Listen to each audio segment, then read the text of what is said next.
So you can lock your arm out if you need to get above conservatories to do fascias, soffits and gutters and still have the control and the pressure that you need to be able to do the cleaning. Since the launch of the Endura range of water-fed poles, the customer feedback has been fantastic. They love the poles as much as we do. So a lot of people ask, what's the difference between a Hydra and an Endura? Well, I'd like to talk you through a few of the features and benefits here. So as you open the clamps on this, you'll see that it does not spin at all.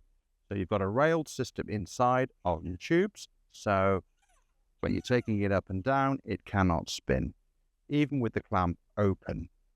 It has a spring-loaded clamp in the center. So as you're extending the pole up, you can easily use the brake system on there to stop the tube from falling down.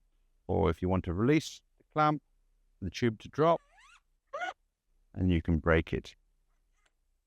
The lever on there. Comes as standard with the protector handle section, as they do all of Ionic poles. A lot of people feedback has been they love how rigid this pole is.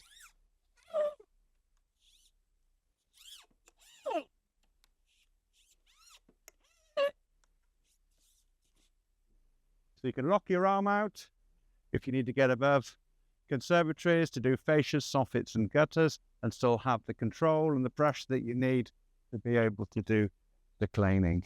It's a breeze to work with.